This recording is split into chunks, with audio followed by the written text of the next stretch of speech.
ওকে, so আপনাদের এখানে আমি ইনস্টল করছিলাম গত ক্লাসে ওয়ার্ডপ্রেস কিভাবে ইনস্টল করতে হয়, এবং আমরা এই যে ড্যাশবোর্ডে কিভাবে আসবো সেটাও আমরা দেখাইছিলাম। সো গতদিন আমাদের যে ইয়েটা ছিল, আমাদের মেনে লুকটা ছিল এটা,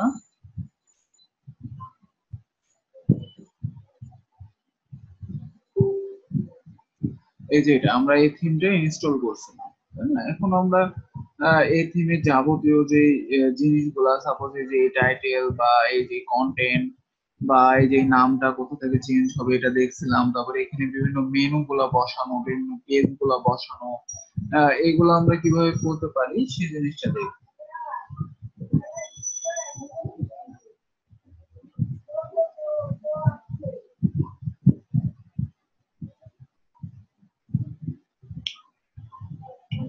তো আমরা প্রথমে আজকে যেটা করব সেটা হচ্ছে মেনুর এই পেজ গুলা সেট করা, সেটা দেখব কিভাবে এটা করা যায়।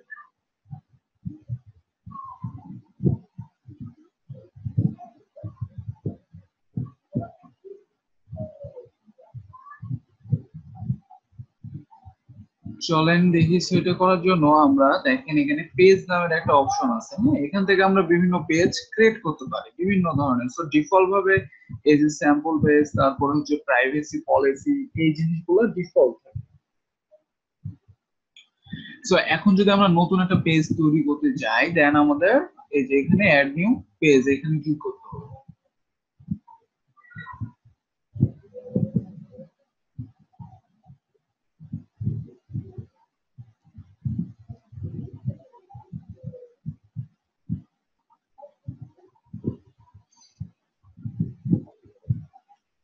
সো একটু লোডিং নিচ্ছে, একটু পরে আসবে।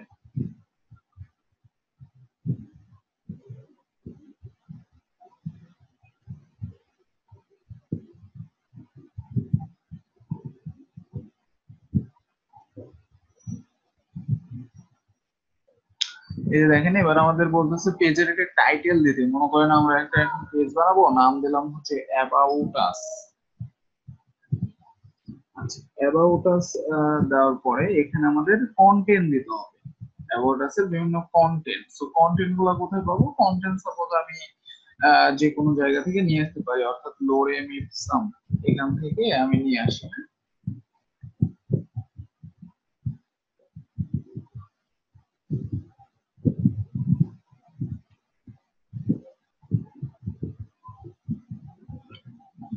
ওকে, সো এখানে আমরা কন্টেন্টটা দিতে পারি।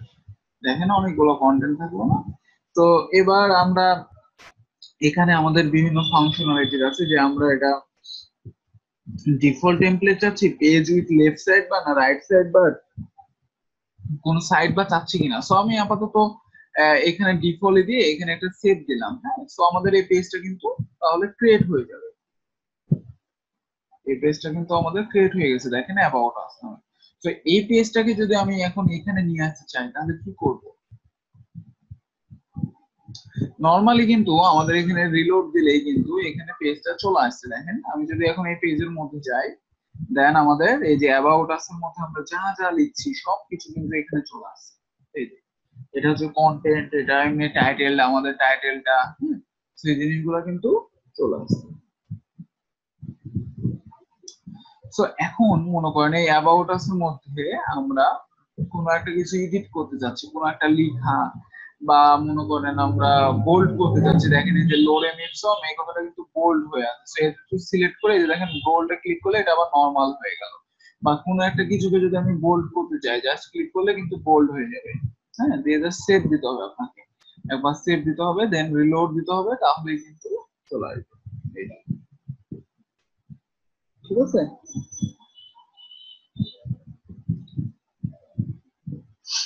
সো পুরাটা যদি আমি বোল্ড করতে চাই, যে পুরাটা ধরে এখানে বি তে ক্লিক করলে পুরাটা বোল্ড। সো এখানে রিলোড দেন, এখন বোল্ড হয়ে গেছে। এই পুরোটা বোল্ড হয়ে গেছে, পুরো লেখাটা। কোন একটা এখন লেখাকে সাপোজ আমি যদি কালার করতে চাই তাহলে কি করতে পারি? আমরা এখানে দেখেন ভিজুয়াল আর টেক্সট নামে দুইটা সিস্টেম আছে, একটা হচ্ছে ভিজুয়াল, একটা হচ্ছে টেক্সট। তো আমরা জাস্ট টেক্সটে যাব, টেক্সটে যাওয়ার পরে যে কোনো একটা লেখাকে যেটা আমরা কালার করতে যাচ্ছি, এখানে আমরা HTML ট্যাগ এখন ইউজ করতে পারি। তো এখানে যদি একটা ট্যাগ ইউজ করে, নাম হচ্ছে স্প্যান, তো এখানে ক্লোজ করে দেবো জাস্ট স্প্যান।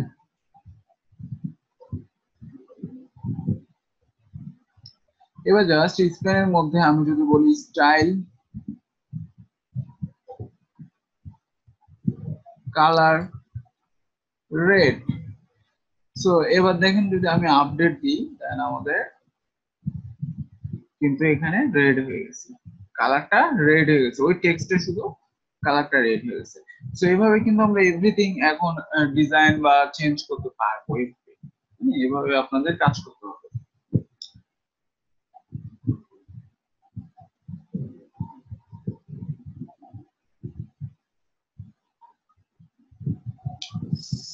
একজন করে ক্লাস করলে কেমনে কি ক্লাস নিব,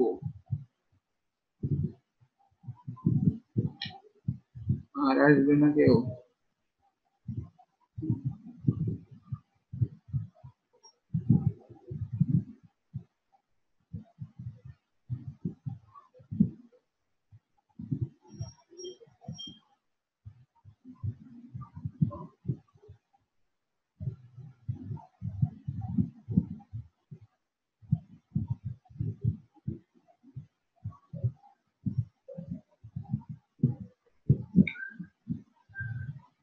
ওকে, সো এগুলা যদি এখন আমরা লিস্ট বানাতে চাই, লিস্ট তাহলে কি করব? লিস্ট বানাতে চাইলে জাস্ট আমরা এই যে এখানে ভিজুয়ালে যাব, আবার ভিজুয়ালে যাওয়ার পর এখানে দেখেন এই যে অ্যালায়েন্স লেফট আছে, লেফট না মেনলি এই যে এখানে আমাদের বুলেটেড লিস্ট আর হচ্ছে নাম্বারের লিস্ট, দুইটা লিস্ট সিস্টেম আছে।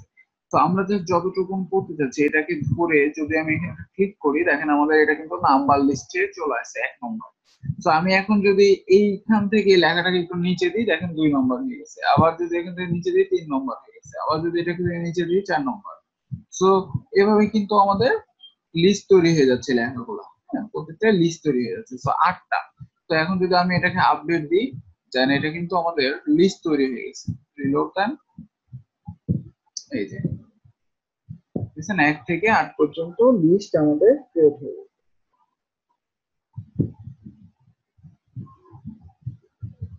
এখন এটাকে যদি আমরা এই লিস্ট না দিয়ে যদি আর একটা বুলেট লিস্ট দিতাম, অর্থাৎ এই যে এটা, তো এখানে ক্লিক করলে দেখেন এখন কিন্তু এগুলো বুলেটেড লিস্ট হয়ে গেছে। এই যে এখানে আর 1 2 3 শো করতেছে না, এখানে জাস্ট এরকম বুলেট বুলেট পয়েন্ট শো করতেছে।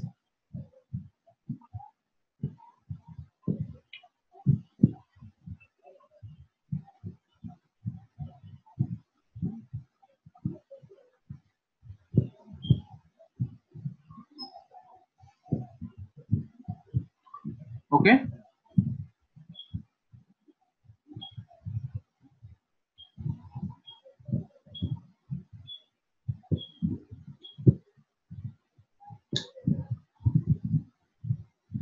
আচ্ছা, নাও এখানে আরো বেশ কিছু ইয়ে আছে, এটা হচ্ছে ব্লক কোড।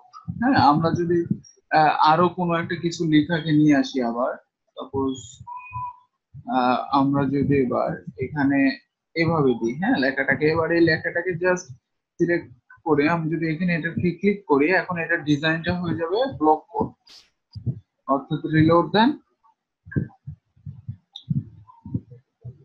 এই যে দেখেন আমাদের ডিজাইনটা ব্লক কোড হয়ে গেছে, দেখছি। তারপরে এখানে আরো বেশ কিছু অপশন আছে, সেটা হচ্ছে যে অ্যালাইনমেন্ট, আমরা যদি লেফট সেন্টার বা হচ্ছে রাইট করতে চাই সেটাও করতে পারবো। আবার এখানে হচ্ছে লিঙ্ক, ইনসার্টেড লিঙ্ক, অর্থাৎ কোনো একটা কিছু আপনি লেখাকে সব লিঙ্কেবল করতে চাচ্ছেন, অর্থাৎ এই লেখাটাকে আপনি যদি কোনো একটা লিঙ্কেবল করতে চান, জাস্ট এখানে এবার লিঙ্কটা দিয়ে দিতে পারেন, সাপোজ হচ্ছে facebook.com লিখে যদি আপনি অ্যাপ্লাই করেন, দেন এই লেখাটা কিন্তু লিঙ্কেবল হয়ে গেছে। বলেন কোশ্চেন কি? এই যে লিঙ্কেবল, এটাতে ক্লিক করলে এখন facebook.com এ চলে যাবে এরকম।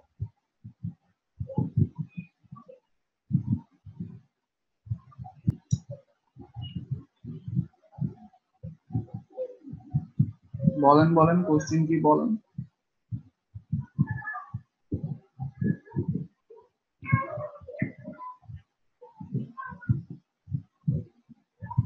হ্যাঁ, এর আগে বুলেট গুলো ছিল।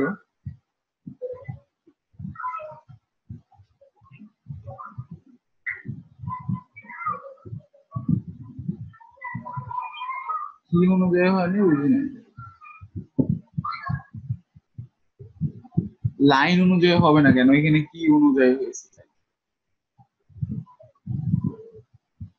প্রত্যেকটা একটা একটা করে যে ইন্ডাস্ট্রি, এগুলো তো এক একটা শো করতেছে।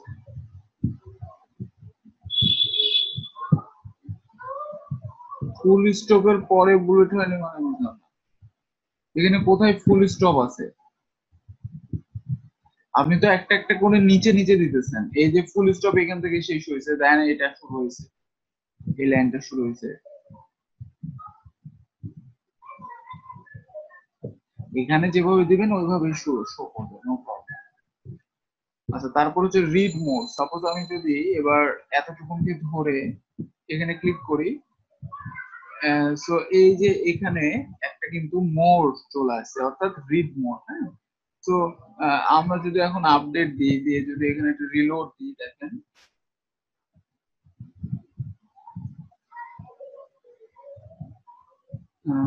আমাদের এটা কাজ করতেছে।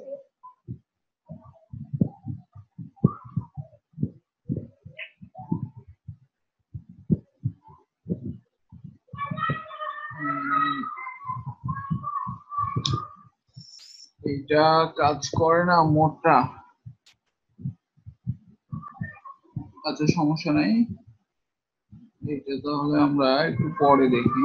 এখানে মোডটা আসতেছে না। ওকে, একটু দেখি এখানে আবার।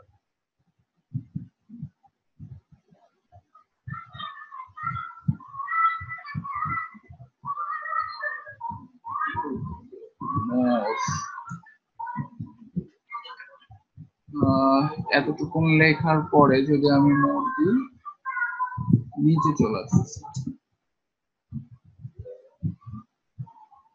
আচ্ছা, এটা সমস্যা নেই, এটা আমি দরকার হলে পরে দেখাবো। হ্যাঁ? এখানে কিছু প্যারাগ্রাফ সিস্টেম আছে, যে হেডিং। আপনি যদি কোনো একটা লেখাকে জাস্ট H1 বা H6 দিতে চান এতটুকুনকে, যে এখান থেকে সিলেক্ট করবেন, দেখেন এটা এখন হয়ে গেছে, গোটাটাই হয়ে গেছে আর কি। গোটা কোনো লেখাটা হয়নি, মেনলি ক্লোজ হয়নি, সিলেক্টেড কাজ করে নাই, গোটাটাই হয়ে গেছে। সো হেডিং 2 যদি দেন, হেডিং 2 হবে। হেডিং 3 যদি দেন, হেডিং 3 হয়ে যাবে। হেডিং 4 যদি দেন, হেডিং 4। অর্থাৎ আমরা যদি এটার কোড গুলা দেখতে চাই, একটু টেক্সট এডিটরে আসলে দেখতে পাবো, এই যে এগুলাতে কিন্তু হেডিং 4, হেডিং H4 হয়ে গেছে। দেন আপনি যদি এটাকে আপডেট দেন, আপনার এখানেও কিন্তু সেম ভাবে শো করবে, এই যে হেডিং 4 হিসেবেই কিন্তু শো। ঠিক আছে। সো আমরা কিভাবে পেজ বানাইতে হয় এটা শিখলাম। এখন এখানে কিছু সিস্টেম আছে, সেটা হচ্ছে যে আপনি টেমপ্লেট চুজ করতে পারবেন। এখানে হচ্ছে যে ফন্ট পেজ টেমপ্লেট, না page with left side bar, না রাইট সাইড বার। অর্থাৎ আপনি যদি লেফট সাইড বা রাইট সাইড বার এরকম চান আপনার এই ডিজাইনটা, তাহলে করতে পারবেন। অর্থাৎ আমি যদি এটা সিলেক্ট করে এবার আপডেট দিই, জাস্ট রিলোড দেন, এই যে দেখেন আমাদের কিন্তু লেফট সাইড বার একটা চলে আসছে। এখানে লেফট সাইড বার কিন্তু একটা চলে আসছে, আর এটা এদিকে সরে গেছে। আবার আমি যদি চাই যে এখানে রাইট সাইড বার দিতে, অর্থাৎ এই পারে সাইড বার দিতে, এই পারে, সো এবার কিন্তু এই পারে আসবে। হ্যাঁ, এই যে দেখেন এখন কিন্তু আমাদের এই পারে শো। তো সুন্দর সিস্টেম। আমরা ইচ্ছে করলে এটার টেমপ্লেটটাও চেঞ্জ করতে পারছি। মজার না?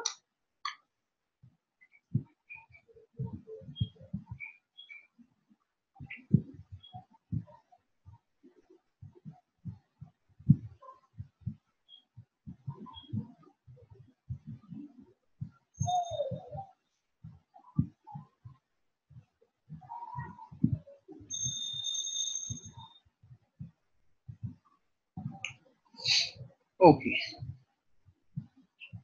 আর যদি আমরা এখানে ফন্ট পেজ টেমপ্লেট দিতাম তাহলে কি শো করতো? তাহলে আমাদের এই যে এরকম শো ফন্ট পেজ, অর্থাৎ এই যে এই স্লাইডারটা এখানে আসতেছে। আর যদি আমরা ডিফল্ট দিতাম ডিফল্ট, তাহলে এই ব্যানারটা থাকবে না, দেখছেন?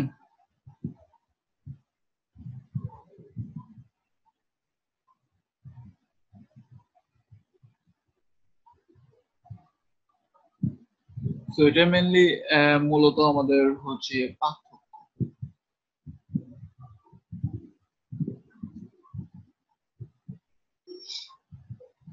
ওকে, তো এবার আমরা যেটা করব সেটা হচ্ছে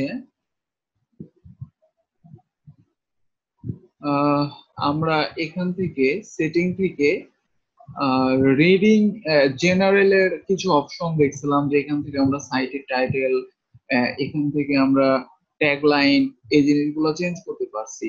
সেরকম ভাবে সাইট ইউআরএল অ্যাড্রেস, তারপরে যে ইমেল, আপনার ইনফরমেশন, তারপর মেম্বারশিপ, যে কেউ সাবস্ক্রাইব করতে পারবে কিনা, অর্থাৎ কেউ রেজিস্ট্রেশন করতে পারবে কিনা। আপনি যদি এই ফাংশনটা দেন তাহলে রেজিস্ট্রেশন সে করতে পারবে, আর যদি না দেন তাহলে রেজিস্ট্রেশন করতে পারবে না। তো এই অপশন গুলো আমরা এখান থেকে সেট করতে পারি। আবার রাইটিং এ কিছু অপশন আছে, যে ডিফল্ট পোস্ট ক্যাটাগরি, তারপর ডিফল্ট পোস্টের ফরম্যাটটা কি থাকবে। তো আমাদের আপাতত এগুলো রাখা উচিত, এগুলো চেঞ্জ করার দরকার নেই। তারপর রিডিং এ কিছু অপশন আছে, যে এই যে আমাদের হোম পেজ হিসেবে আমি কোন পেজকে সিলেক্ট করতে চাচ্ছি, হ্যাঁ সেটাই হোম পেজ হয়ে যাবে। আবার পোস্টেজ পেজ মানে হচ্ছে কোনটা, যেটা আমাদের ব্লক পেজ সেট হবে, অর্থাৎ যেগুলোতে আমাদের এরকম পোস্ট হবে, পোস্ট, অর্থাৎ এখনই আমি এখানে যাব। সো এই অপশনটা আমি এখন বাকি রাখি, কারণ এখনই আমি পোস্টে যাবো। পোস্টে বাজে, পোস্টে যে আমি পোস্ট করতে পারবো, অর্থাৎ আমরা যেরকম ফেসবুকে পোস্ট করি ওইরকম সিস্টেম। তো এখানে যাই অ্যাড নিউ এ, এখন মনে করেন পোস্ট করব আমরা যে হোয়াট ইজ লোরিং ইট সং, এই কথাটাই সাপোজ পোস্ট করব। তারপরে এটার কন্টেন্ট দিতে পারি।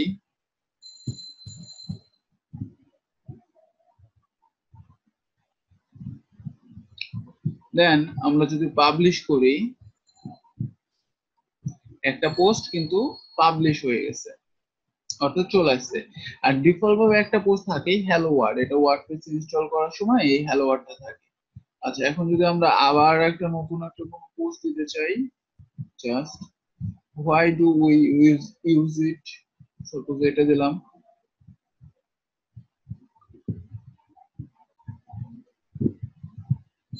নাও পাবলিশ।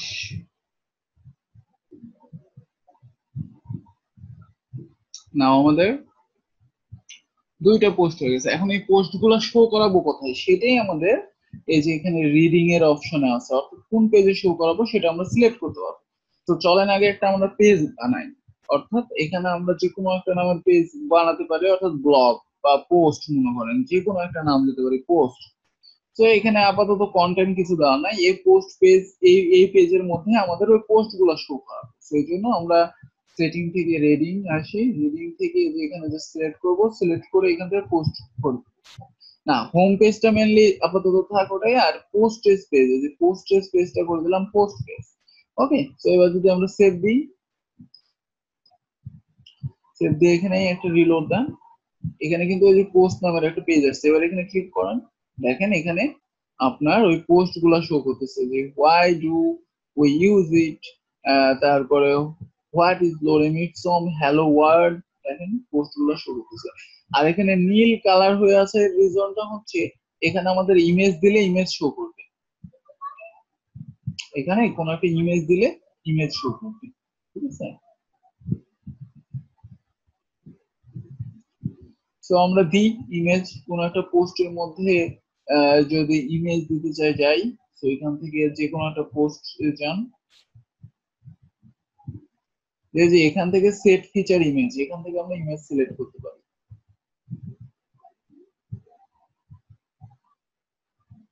তো এখান থেকে মনে করেন এই ইমেজটা দিচ্ছি আমরা।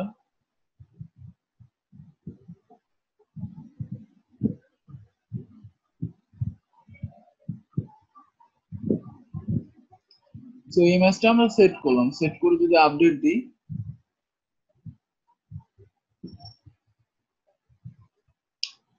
এবার যদি রিলোড দেন,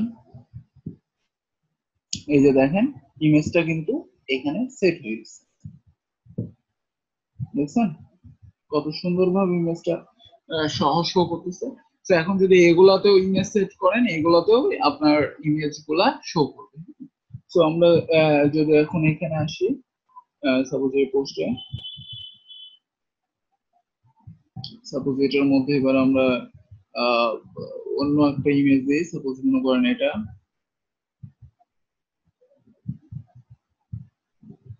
আচ্ছা এটার ব্যাকগ্রাউন্ড নাই, এটা দিই না, অন্য একটা দিই,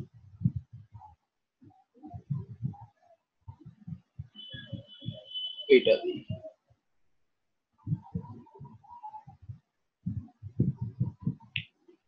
আপডেট, তারপরে আমাদের আর একটা আছে সাপোজ হ্যালো ওয়ার্ল্ড, এটার মধ্যে দিই।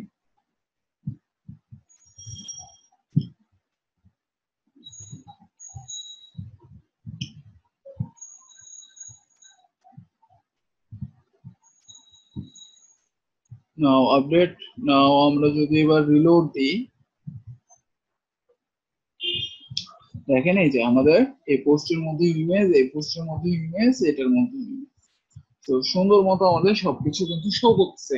এবং এই পোস্ট গুলা দেখেন মজার জিনিস সেটা হচ্ছে যে আমাদের এখানে কয় তারিখে পোস্টটা করা হয়েছে, আজকের ডেট, তারপরে ক্যাটাগরি, এখানে কোন ক্যাটাগরির পোস্ট এটা, তারপরে আমরা যখন রিড মোডে ক্লিক করব ফুল পোস্টে চলে যাব, দেন এখানে আমরা কমেন্ট করতে পারবো, দেখেন অ্যাড কমেন্ট, না ওই যে কমেন্ট, তো এখানে কি কমেন্ট সেটাও করতে পারবো, একদম ফেসবুকের মতোই সিস্টেমটা, তাই না?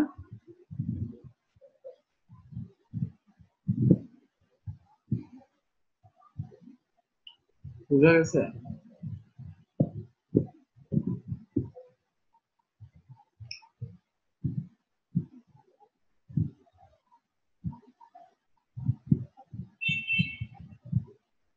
হ্যাঁ ডিলিট করা তো যাবে, এই যে এখানে সব পোস্ট গুলো আছে না, এই যে এখানে দেখেন যখন মাউস নিয়ে যাচ্ছেন যে ট্র্যাশ নামের অপশন, এটা ক্লিক করলে এটা গোটাই ডিলিট হয়ে যাবে, হ্যালো ওয়ার্ডটা গোটাই ডিলিট হয়ে যাবে, করেন ট্র্যাশ করেন ডিলিট, এই যে দেখেন নাই, এখন দুটো।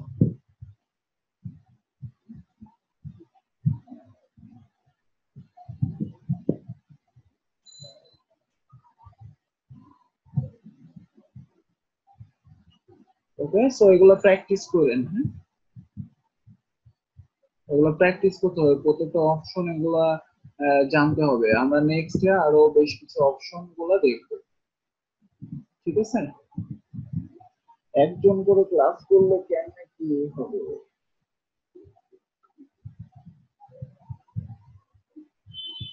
আর আমি দুইটা করে আপনাদের আলাদা হচ্ছে যে ভিডিও দিতেছি, ওইগুলা একটু দেখবেন, ওগুলাও কাস্টমাইজেশন, ওগুলাও একটু দেখবেন, তাহলে দুইটা দেখে একদম ক্লিয়ার হয়ে যাবে,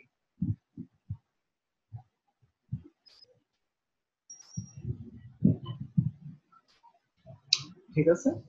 আজকে তাহলে এখান থেকেই, আমি আরো দুইটা ভিডিও দিয়ে দেবো এটার সাথে, ওটাও দেখবেন, ওটাও কাস্টমাইজেশন, এটাও হচ্ছে যে কাস্টমাইজেশন, তো কাস্টমাইজেশন ক্লিয়ার হলে কেন আমরা থিম ডেভেলপমেন্টে যাইতে পারবো, ঠিক আছে?